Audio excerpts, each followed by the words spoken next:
दोस्तों आज पेश है राजद्रोही।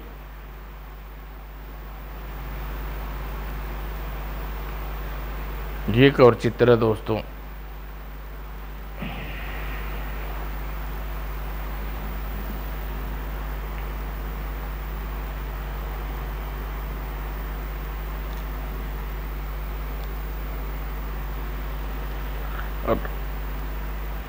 राजस्थान के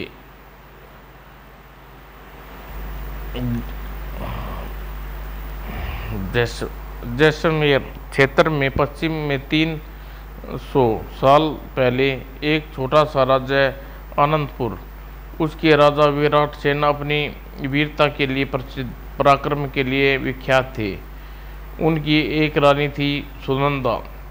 वही वेदी धर्म पुराण और पतिव्रता नारी थी। एक बार साधु ने उसे भिक्षा मांगने आई। हम दासी के हाथों से भिक्षा नहीं लेते, देवी स्वयं रानी हमें आकर भिक्षा दे।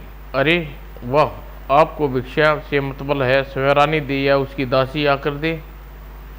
सन्यासी ने तुरंत जवाब दिया, विचित्र बात है, यानी पेट भरने से मतलब है भोजन पाकर पात्र में खाया जाए या कच्चा ही क्यों ना, क्यों देवी?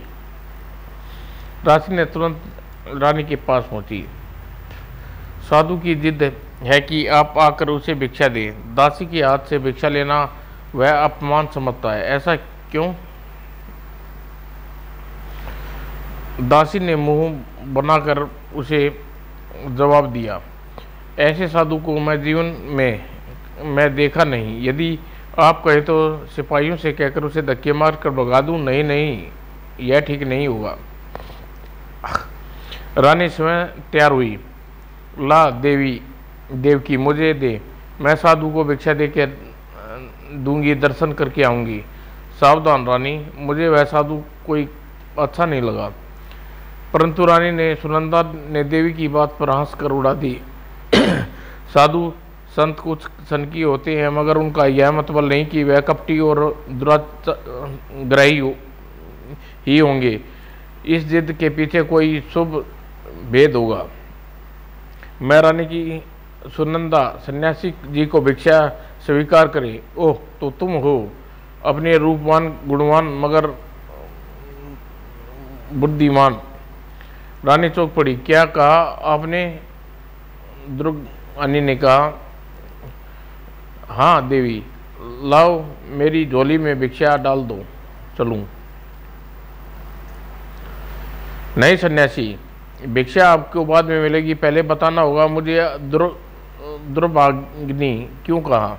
रानी, आने वाले अमावस्या के दिन तुम्हारा अति विनाशवासी कोई सेवक राजा की हत्या करेगा। वह कौन होगा? यदि मैं बता सकता तो चुप न रहता, पर तुम सावधान रहना। पति की रक्षा कर सकोगी? रानी सन्यासी को भिक्षा दी। आज रात को नाग देवी का नाम से तुम एक दीपक अपने महल में पूर्व में जला देना। रानी, प्रातः देखना वहाँ कुछ परिवर्तन तो नहीं है। यदि हो तो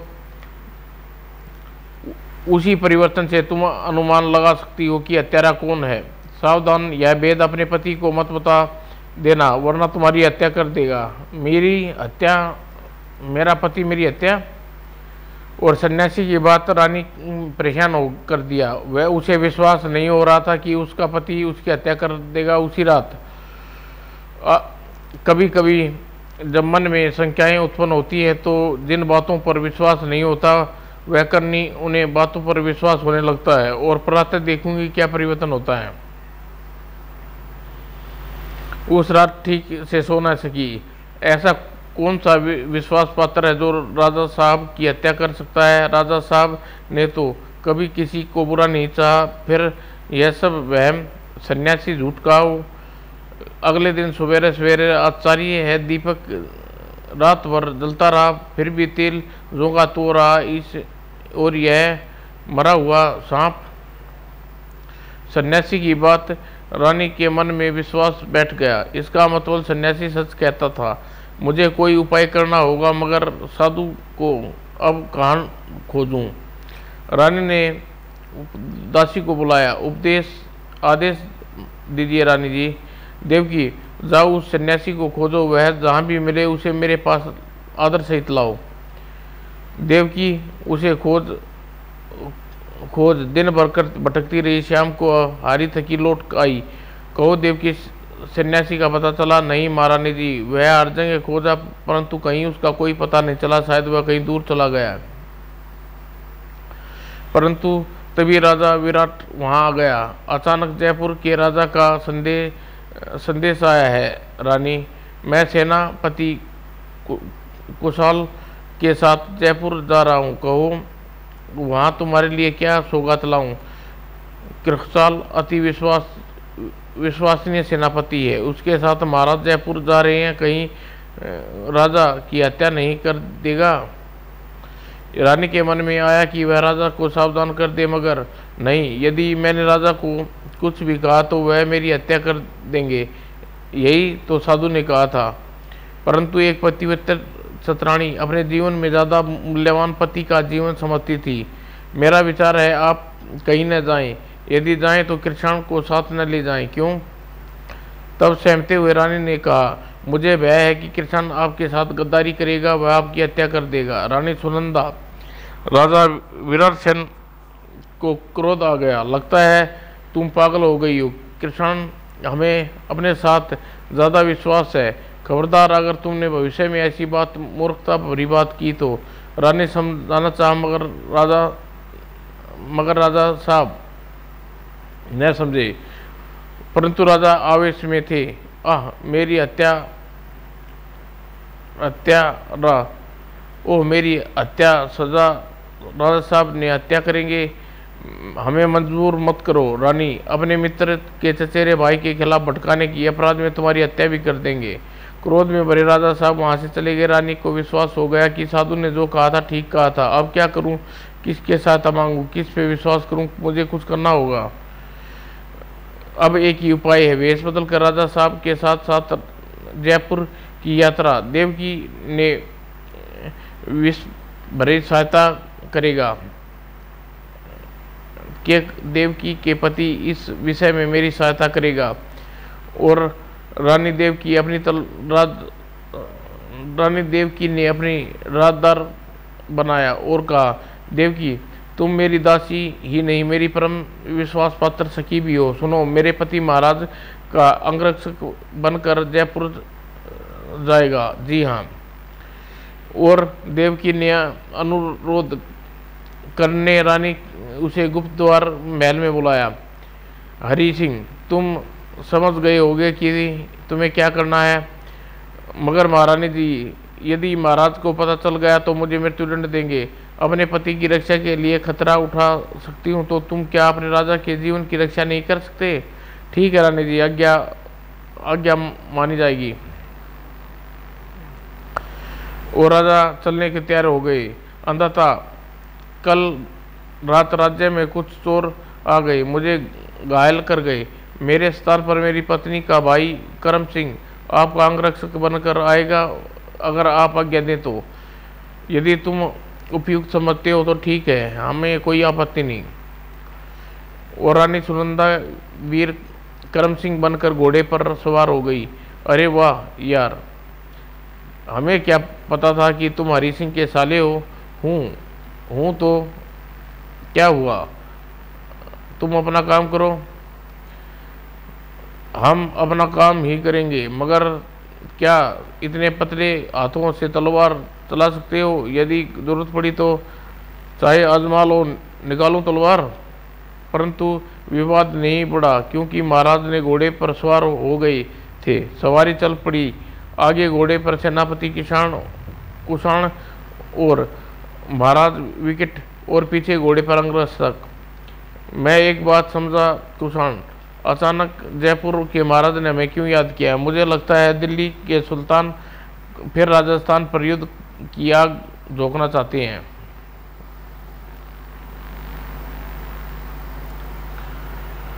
पिछले साल संधि हुई थी, उसका क्या? सुल्तान का दिमाग फिर ही गया तो उसे वचन संधि की क्या परवाह होगी। कई बार मेरे मन में आया कि फरियाद की गद्दी को लूट लूं। यह काम तो बड़ा आसान है सुल्तान को। जब तक पता चलेगा गद्दी लुट गई तब तक वह किला बना लेंगे और इस विषय में जयपुर के राजा से बात करेंगे। ऐसा करना ठीक होगा महाराज। लूट का माल आधा आधा मानेंगे हम उन्हें कुछ। यदि आप नाराज न हो तो मेरा विचार है जयपुर चलने से पहले परिबाद की गड़ी लूट ले। रास्ते में पड़ती है। केवल 100 सिपाहियों के बल पर क्या तुम पागल हो गए हो कुषाण। कुषाण ने सहसा घोड़ा रोका। यह माना कि आप राजा हैं, यह भी माना कि आपका सेवक हूँ, मगर यह माना जाएगा कि आपके लिए शब्दों का प्रयोग करिए राजा साहब। आश्चर्य है, इतना बुरा पहले कभी नहीं माना तुमने कुषाण। क्या हो गया तुम्हें। मगर कुषाण तो कुछ और ही सोचे बैठा था। राजा विकट, राज तिलक तो मेरा होना था 5 साल पहले, मगर तुम्हारे चालाक पिता ने मेरे पिता को यानी अपने भाई को धोखा दिया और तुम्हें युवराज घोषित करने मेरे अधिकार छीन लिए। वो लौटा दो। कुषाण होश में तो हो। जिस दिन तुम्हारा राज तिलक हो रहा था उस दिन मैं यहाँ नहीं था, वरना उस दिन खून खराबा होता। सेनापति का पद तो तुमने अपनी इच्छा से लिया था कुषाण। हाँ, क्योंकि मैं चाहता था कि सेना मेरे कब्जे में रहे ताकि किसी दिन मैं तुम्हारी मौत बन सकूं। ओह, रानी सुनंदा का शक ठीक था। आओ हम निर्णय कर ले। राजा विराट ने तलवार संभाली। 7वें अंगरक्षक को हुक्म दिया, सिपाहियों इस नमक हराम को गिरफ्तार कर लो। हाँ, सिपाही तुम्हारा नहीं मेरा आदेश मानेंगे। करम सिंह ने मर्दानी रूप में रानी परेशान थी। ये सिपाही राजा का आदेश नहीं मान रहे। यदि सब कुषाण से मिले हैं, देवकी का पति हरि सिंह भी गद्दार होगा, अब क्या करूं। वास्तव में रानी हरि सिंह से कहा अपने कुछ वीर साथियों को फासले में पीछा करने खतरा देख सहायता करे। लेकिन अब यह अंगरक्षक बेकार है और हरि सिंह भी तो इनमें से एक था। यदि आदमी लेकर आ गया तो किसान की मदद करेगा। रानी जो कि करम सिंह बनी हुई थी यही सोच रही थी। ले मर वार परवाह नहीं आने दो। हे प्रभु, कोई उपाय नहीं सूझ रहा, क्या करूं। शाम तक दोनों के मध्य में भयंकर युद्ध होता रहा। दोनों थक कर चूर हो गए, दोनों घायल हो गए। ये इसी प्रकार युद्ध होता रहा तो कभी न जीत पाऊंगा। मुझे तुरंत ही समझदारी से काम लेना होगा। और सिपाहियों को आदेश का पालन किया। इसे जंजीरों में जकड़ लो और चलो परिबाद की गद्दी की तरफ। दरबार गद्दार कमीने, हे भगवान, क्या यह दिन देखना समझ में नहीं आता, क्या करूं। किसान परिबाद की गद्दी की तरफ क्यों जा रहा है। कोई सुल्तान अली शेर के अधीन है। रानी ने सोचा ऐसा तो नहीं कि कुषाण अली शेर से मिल गया हो। अगर कुषाण अली शेर से मिल गया तो विराट मार जाएगा। मगर क्या अली शेर कुषाण के साथ वफादारी कर सकेगा। उधर आनंदपुर एक महापुर। अब वो समय आ गया जिसके लिए मैं वर्षों से इंतजार कर रहा था। वीरों, मैं यहाँ का राजा बनूंगा। वो कैसे अंधा था। कुषाण ने अपने आदमियों को बुलाया और उन्हें हीरा सिंह भी। हरि सिंह, महीनों से अली शेर सुल्तान से मेरी सौदेबाजी चल रही थी। आज उसने गुप्त रूप से मेरी तमाम शर्तें अपने स्वीकृति भेज दी है। दुश्मन पर विश्वास। दुश्मन का दुश्मन दोस्त हो सकता है हरि सिंह। सुल्तान अली शेर और विराट की दुश्मनी है। मैं विराट के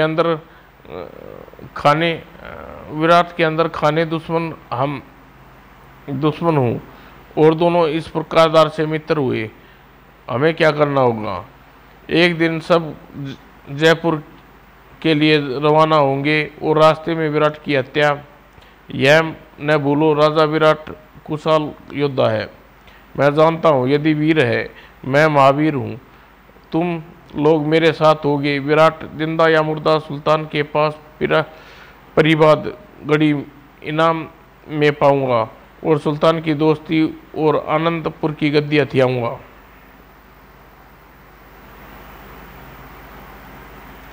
केवल एक हरि सिंह ऐसा व्यक्ति था जिसे कुषाण का षड्यंत्र अच्छा नहीं लगा। उसने बहुत सोचा और अपनी पत्नी देवकी से सब कहा, तुमने अच्छा किया जो मुझे यह सब बता दिया। रानी का परम मित्र, मैं रानी की परम प्रिय दासी हूँ, उसे विधवा होते नहीं देख सकती। यदि महाराज यह सब कहा गया तो वह विश्वास नहीं करेंगे। नहीं, हमें किसान कुशाल को अपने आप ज़्यादा विश्वास, वो हमारी गर्दन उतार देंगे। अगर एक उपाय है, यह सारी बातें रानी से कही जाए। बोलती हो? यदि रानी ने आवेश में आकर हमारी बातें पर यकीन न किया और राजा को जो की तो बता दी तो हम मारे जाएंगे और राजा कुशाल के विरुद्ध कुछ नहीं सुन सकता। मुझे एक उपाय सूझा है। मैं रानी के पास साधु बनकर भीख मांगने जाऊं और यह सब गोलमोल ढंग से बताऊं। उपाय बुरा नहीं यदि सावधानी से किया जाए। और साधु बनकर हरि सिंह आया और जिस ढंग से उसने सारी बात रानी को विश्वास दिलाया वह स्वाभाविक बन गया। और रात को दिए में तेल केतली फिर भर दिया था और हरि सिंह ने मरा हुआ सांप दे गया था जिसे देवकी ने दिए के साथ रख दिया को विश्वास में लेकर अंगरक्षक दल करम सिंह बनकर गई और हरि सिंह ने कुछ जुझारू विश्वासी आदमी जमा किए। चूंकि रानी अनुरोध कर गई थी, मैं जा रहा हूँ देवकी, भगवान ने चाहा तो रानी व राजा को सुकुशल ले आऊंगा। लेकिन दुर्भाग्य उनका। हरि सिंह को बेहोश होकर गिर पड़ा और वैद्य उसके पास उपचार के लिए ले जाया गया। सांप के विष पूरा काम कर दिया देवकी। फिर भी मेरा प्रयत्न है कि भगवान पर भरोसा रखो। आज ही मेरे लिए भगवान, आप ही मेरे लिए भगवान है वैद्य जी। रानी को क्या पता था हरि सिंह पर क्या बीती। वह तो यही समझती थी कि दुष्ट हरि सिंह ने शत्रु पक्ष से मिल गया है, इसलिए नहीं आया। सामने परिवाद की विशाल गढ़ी छोटा किला थी जिसमें बुर्ज पर सुल्तान शेर अली का हरा झंडा था। चलो आओ वीरो, हमारी मंजिल सामने है। सुल्तान इसी दिन के लिए यहाँ 1 महीने के लिए ठहरा हुआ है। गद्दार कमीने, गड़ी पर फाटक खोलो। माफ़ कीजिए, सुल्तान की आज्ञा बिना अजनबियों के लिए गड़ी की फाटक नहीं खुलेगी। सुल्तान से जाकर कहो कि कुशाल सिंह आनंदपुर के शेर को पकड़ कर लाया है। समाचार भेजा जा रहा है, जवाब आने तक रुकिए। और जब सुल्तान शेर अली के पास समाचार पहुंचा, आलमपना सेनापति कुशाल अपने राजा विराट सिंह को गिरफ्तार करके लाया है। वह किले के फाटक पर हुक्म का इंतजार कर रहा है। ठहरो सिपाहियों, देखते नहीं कि हम बाजी फंसी हुई है। कई घंटे बाद। हाँ तो तुम क्या कह रहे थे? कुशाल आया है, ठीक है, उसे अंदर आने दो और सिपाहियों को किले के बाहर ही रोक दो। जो कैदी है उन्हें हमारे हजूर में पेश करो। जो हुक्म आलमपना। जिंजरों में जपटे विराट को सुल्तान के सामने लाया गया। ओ अच्छा, तो ये तुम हो, बहुत खूब। यानी तुम्हें ऐलान किया था कि हमें दिल्ली तक नहीं बख्शोगे। कहाँ है कुशाल? उसे भी पेश करो।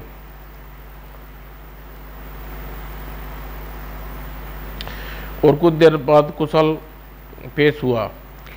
कुशाल, तुमने वाकई इनाम का काम किया है, हम तुम्हें वफादारी से बहुत खुश हैं।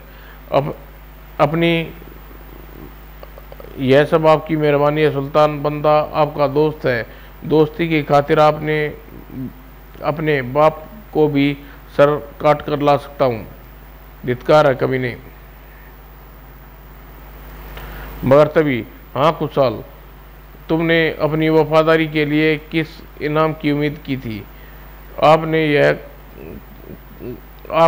आपने यह घड़ी मुझे भेंट करने का वादा किया था सुल्तान।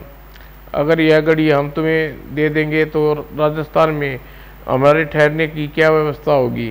चलो ठीक है, आनंदपुर की घड़ी हम तुम्हें सोया करेंगे। यह नहीं हो सकता सुल्तान।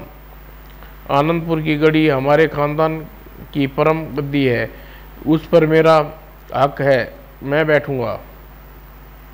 यह तो जाती है कुशाल सिंह। नहीं नहीं, यह नहीं हो सकता। अरे कोई है, जरा वीर सुरवन को बुलाना, उनसे कहना फौजी दस्ते तुरंत ही आनंदपुर रवाना करके हमसे मिले।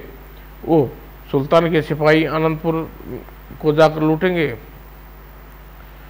अगर कुशाल यह सब न सह सका, अपनी फौज को आनंदपुर के लिए क्यों रवाना किए रहे हो सुल्तान? वहाँ की शाही खजाना तुम साथ नहीं लाए, वही लेने भेजा फौज जाएगी। फौज को रोकिए, आपने वफादार को आनंदपुर की गद्दी और खजाना मेरा होगा, ऐसा वादे हजार किए जाते हैं। जानते हो कि काम निकल जाने पर तोड़े भी जाए। यह बात सुनते ही कुशाल का राजपूती खून खोल उठा। गिरफ्तार कर लो इस बददिमाग शैतान को। सुल्तान, राजपूती खून में अभी लाली बाकी है। अगर मैं वादा निभा सकता हूँ तो वादे के खिलाफ तलवार भी उठा सकता हूँ। सिपाहियों ने उसे पकड़ लिया। सुल्तान शेर अली, किसी राजपूत के साथ ऐसा सलूक तुम्हें बहुत ही महंगा पड़ेगा। हम वचन की खातिर जान हारने वाले में से हैं। मैं अपनी दोस्ती के खातिर अपने भाई का दुश्मन बन गया तो इज्जत की खातिर दोस्त का कातिल भी बन जाऊंगा सुल्तान। और जो इंसान अपने भाई खून को अपनी कौम का वफादार नहीं हो सकता, वह सुल्तान शेर अली की जूतियां साफ करने के योग्य है भी नहीं।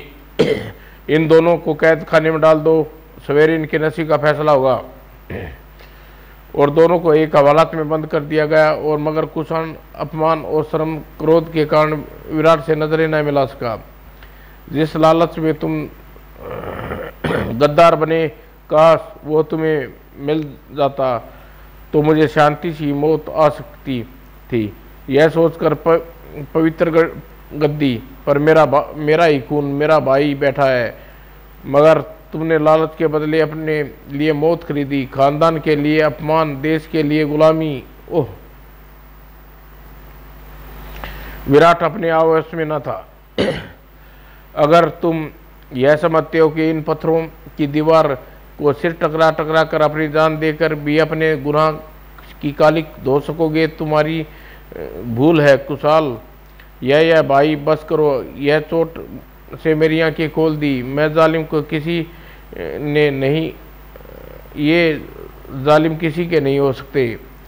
मगर विराट ने कहा, नहीं कुशाल, दोस्त सुल्तान या उस कमीनी कौम का नहीं, वो सही है, दोस्त लालच का है जिसमें तुम अंधा कर दिया, तुम्हें अच्छे बुरा की तमीज खो बैठे। पर अब क्या? तालाब की मछली जब खुद तेल खोलते कड़ाव में गिर जाए तो यह सोचना कितना बेकार है कि वह फिर वापस तालाब में आ जाए, जिंदा हो जाए। तो क्या हम कुछ नहीं कर सकते? मैं तुम पर छोड़ता हूँ कि इन हालातों में तुम क्या कर सकते हो। यदि हाथ में तलवार हो, 100 सिपाही घेर ले तो एक राजपूत सोच सकता है कि 10-20 को मारेगा, मगर हाथ बंधे हों वह मर भी सकता है। यह मेरा ही पाप है। लेकिन तब किले की फाटक, ओह, अगर मैं जगह नहीं हूँ, सुल्तान का हुक्म अपने लोग बाहर डेरे लगाए हुए हैं, सवेरे क्या हुक्म होगा।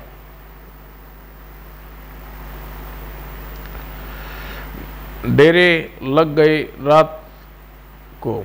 कमाल है, हमारे लिए किले में जगह नहीं। नहीं, हमारे लिए सुल्तान के पास खाना भी नहीं।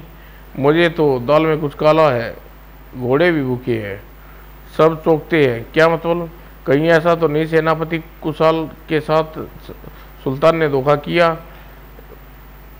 वह चिंतित हो उठी रानी।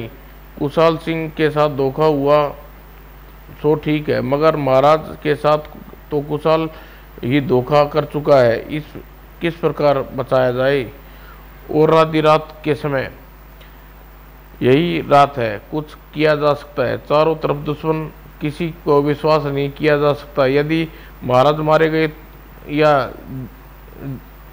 मैं जीवित रहकर भी क्या करूंगी? यदि महाराज जिंदा है तो उन्हें बचाने का प्रयत्न किया जा सकता है। और उधर आनंदपुर में, ओह भाग्य ही मेरे मरे भगवान बनकर आए बे चाचा। लो देवकी, भगवान ने तुम्हारी सुन ली। सिंह राज हरि सिंह को नया जीवन मिल गया। हरि सिंह जब घर लौटा, देवकी, राजा साहब कोई समाचार मिला? नहीं, किसी ने सुध नहीं ली। मगर उधर ध्यान देता कौन? तुम अनूप सिंह को बुला कर लाओ, वह लौट कर आया होगा। मैं अभी जाती हूँ। कुछ देर बाद, अनूप सिंह, बड़ी देर कर दी तुमने, क्या खबर लाए हो? बहुत ही बुरी खबर है। मैं इंतज़ार करता रहा कि तुम कब आओगे, अब देर हो गई। मैं पीछे पीछे चल दिया। हरि सिंह ने सरबदस की बात अनूप सिंह को कहा। पहले दोनों जमकर तलवारें चली, फिर जब दोनों थक गए तो कुशाण के हुक्म से सिपाहियों ने गिरफ्तार कर लिया। और करम सिंह, वह तो मौन खड़ा रहा। दल में परिवाद गद्दी की ओर चल पड़ा। जंजीरों में जकड़े हुए राजा पैदल घसीटा गया। दोनों को किले में प्रवेश मिल गया, लेकिन अंगरक्षक बाहर डेरे जमाए पड़े रहे। दाल में कुछ काला है, यानी कुशाण खतरे में है।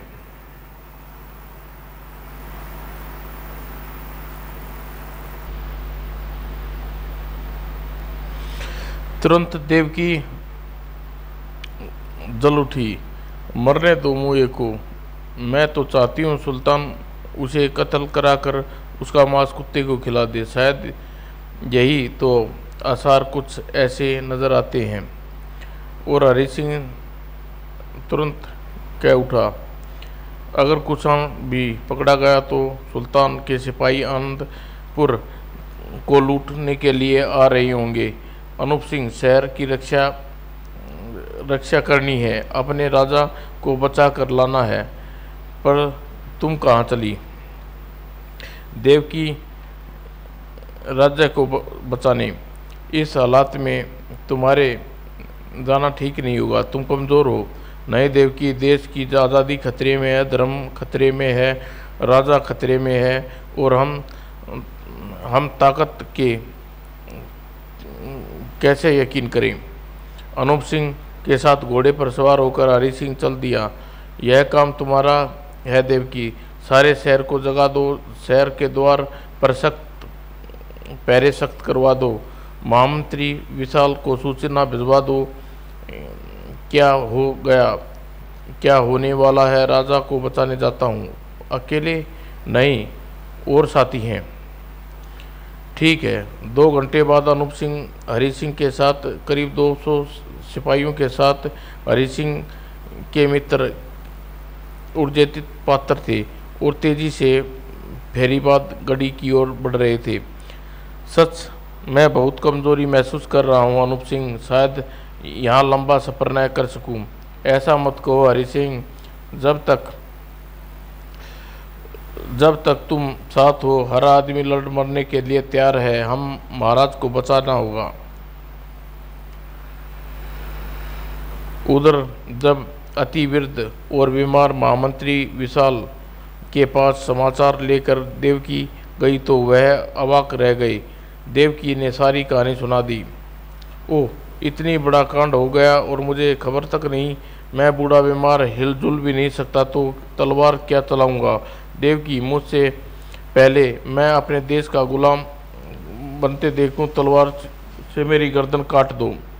ऐसा न बोलिए प्रधानमंत्री जी, आप उपाय बताइए, मैं करने के लिए तैयार हूँ। मेरी रगों में राजपति खून है। मैं पति की मौत पर रोने वाली, आग को जहर करने वाली वीरांगनाओं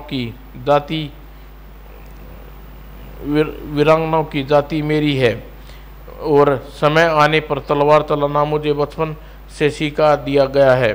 शाबाश बेटी शाबाश। तीर कमान भालों ईंट पत्थरों से लैस सभी बच्चे व स्त्रियां नगर के दीवार पर चढ़कर बैठ जाओ, और जैसे ही दुश्मन आए उसका खून स्वागत करे। फाटक पर तुम चुने हुए वीरों को लगा दो, जो जान दे पर फाटक न खुलने दें, यही होगा। और तुम समझती हो कुछ विश्वास पात्र सैनिकों को उनका दल सुरंग के रास्ते से काली चट्टान की तरफ जाए और शत्रुओं के नगर की सीमा पर हमला कर दे, उनके पीछे से टूट पड़े। वह दुश्मन दोहरी मार से पिस जाएगा।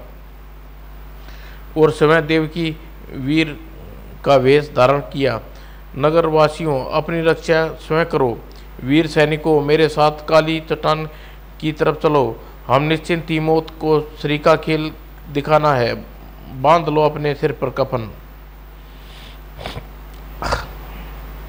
और जब थोड़ी देर पश्चात नदी की फाटक पर गढ़ी में प्रवेश करने का यही मौका, एकमात्र उपाय है भगवान रक्षा करना। और करम सिंह चाबियां निकाल करने में सफल हो गया। उसने खिड़की का ताला खोला और बाईं सावधानी से अंदर पांव रखा। जरा सी आवाज़ होती ही सिपाही जाग जाएगा और मेरी गर्दन भट्ठा सी उड़ा देगा।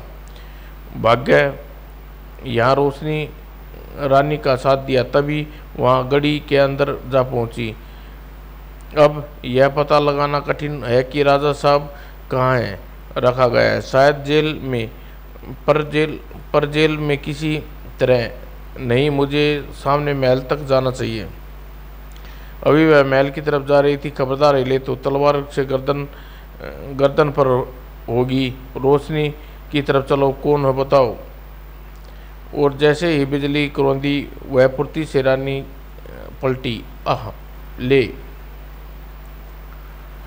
और उधर जब पठान सिपाही मरते ही करम सिंह रूप में रानी तेजी से एक तरफ भागी। गद्दार कुषाण को पहले ख़त्म कर दूं, तब कोई और काम करूंगी। वह यहीं कमरे में होगा। और वह दंग रह गई। यह तो सुल्तान अली शेर है। वाह, क्यों न इसे ख़त्म करके आगे कदम बढ़ाऊं। और किंतु रानी जैसे ही सोरे सुल्तान को मारने के लिए तलवार उठाई। नहीं, सोते हुए दुश्मन पर वार करना कायरता होगी। राजपुतानी कायर नहीं है, इसे जगा कर ललकार कर मारूंगी। तब करम सिंह ने पास रखी बारह फूलदान सुल्तान पर उल्ट दिया। कौन हो? उठो सुल्तान, तुम्हारी मौत आ गई। कहो सुल्तान, कैसी मौत चाहिए? कायरों की मौत या बहादुरों की मौत? तुम कौन हो, क्या चाहते हो? सहसा करम सिंह ने उसे अपने विचारों में एक विचार आया। राजा विराट और कबीना नकुल शाह कहाँ हैं? दोनों जेल में हैं।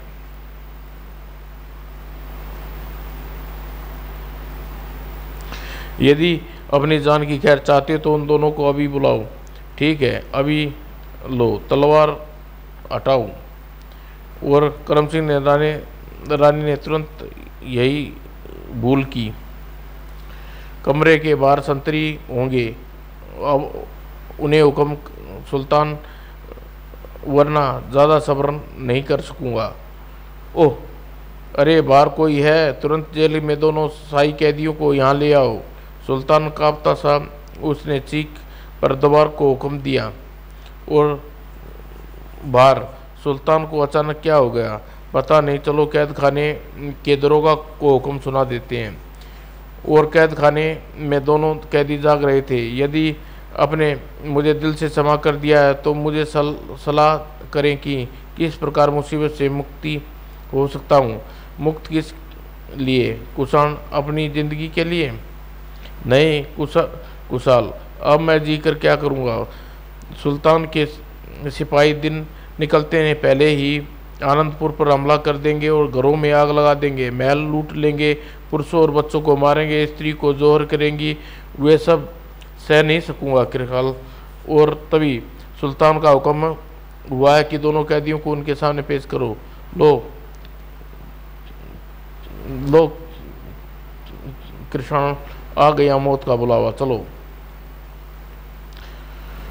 और फिर उन्हें हवालात से बाहर निकाला गया। क्या जल्लाद को खबर कर दी गई है हमारी गर्दनें रात को ही काटी जाएंगी? पता नहीं। सुल्तान के पास जाने पर यह बात सारी जानकारी मिलेगी। और काली चट्टान की ओट में सैनिकों के साथ वीर वेश देवकी। वो देखो मसालें, लंबी कतार शहर की सीमा के अंदर बढ़ रही है। चिंता मत करो, हम सब सावधान हैं मरने और मारने में। वो सुल्तान के सैनिक आगे बढ़े आ रहे थे। जिधर रास्ता मिले रास्ते में घुसना है। कोई घर ऐसा ना बचे जिसे हम लूट ना सकें। महल, मंदिर और दुकानें सब लूट कर आग लगा देना है। हुक्म की तालीम होगी। मगर जैसे ही नगर फाटक पर दावा बोला, ओह, हम तो 2 चक्की के पाटों में पिस गए। भाग सकते हो तो भाग जाओ, वरना कोई नहीं बचेगा। सिपाह सलार, सावधान, हम पीछे से ज़बरदस्त हमला किया गया है। ओह, तो दुश्मन सावधान था।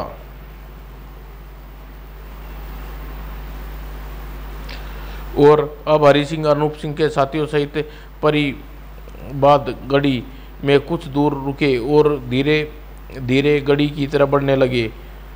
जो भी करना है दिन निकलने से पहले करना होगा।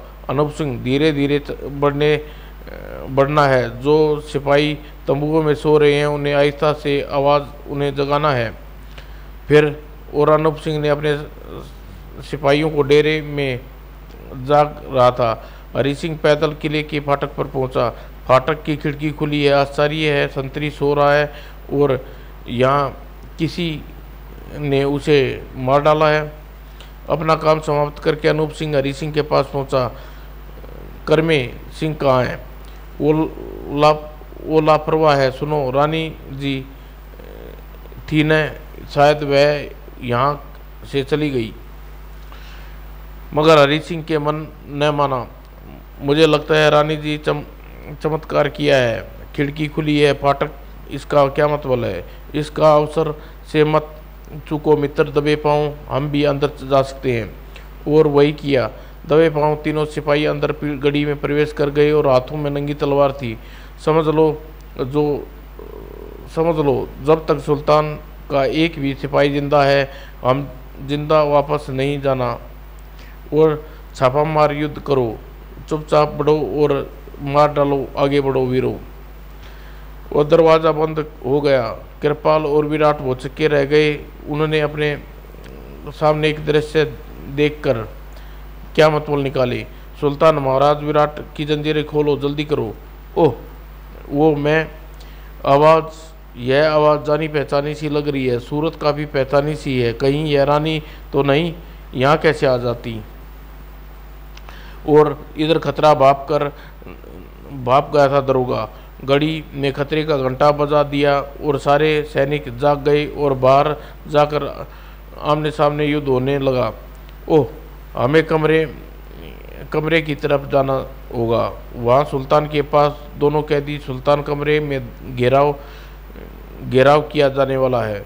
खतरा वहीं है, चलो। ज़्यादा, लेकिन जान सबको प्यारी होती है। सुल्तान को ज़्यादा प्यारी थी। महाराज, तलवार लीजिए और सुल्तान की गर्दन उतार दीजिए। नहीं, ठहरो, मेरा शिकार है। किंतु करम सिंह के मुंह कड़वाहट से भर गया। बको मत कुशाल। कृपाल, सिंह, तुम मेरे शिकार हो और सुल्तान को महाराज देखेंगे। नहीं नहीं, कृपाल को मैंने क्षमा कर दिया, यह अपने किए पर शर्मिंदा है। तभी लो कृपाल, अपने पाप का प्रायश्चित करो। मैं अपनी जान दे दूंगा पर सुल्तान को नहीं जीने दूंगा। परंतु तभी खिड़की के पास खड़ा करम सिंह विराट और कुशाल को देखा और इशारा खिड़की से बाहर है। जो करना है जल्दी करो। नीच पठान सिपाही जाग गए। होने दो, आज फैसला हो जाएगा कि राजपूती तलवार पानी तेज है या पठानी जुल्मों का जोश तेज है। लो सुल्तान, बाद में न कहना, नियत्थे प्रवार किया। सुल्तान के कमरे के बाहर आनंद अंदर तलवार खनखना रही है। दरवाज़ा तोड़ दो, लगता है सुल्तान खतरे में है। मगर तभी हरि सिंह ने अनूप सिंह की बात की तरह झपटे और पीछे से, देखो कोई बचे नहीं, मेरा भी यही खाली, मेरा वार कभी खाली नहीं जाता। या खुदा कहर कैसा। और गढ़ी की फाटक पर जमकर युद्ध हो रहा था। दोनों पक्ष मरने मारने पर उतारू थे। अली मदद कर, हर हर महादेव। विराट और सुल्तान का युद्ध। मैं तलवार देकर तुझे भारी गलती कर रहा हूँ राजा विराट, तो तूने मुझे गलती का दंड देने दे। सुल्तान, जरा मर्दाना वार कर, यह राजपूतों का सीना है। और फिर ओह, किस्सा खत्म।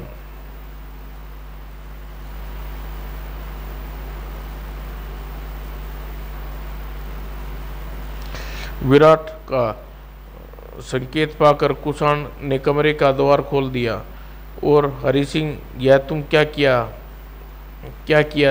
जान दे दी।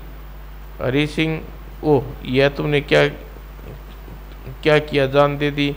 रानी साहिबा, करम सिंह के रूप में आपने हमें मर्दों को भी लजा दिया। अनूप सिंह, तुम भी। और किंतु विराट सिंह गदगद हो उठा। ओ रानी, तुम हो, शक तो मुझे हुआ था। महाराज, अब जल्दी से किले की तरफ चलना चाहिए।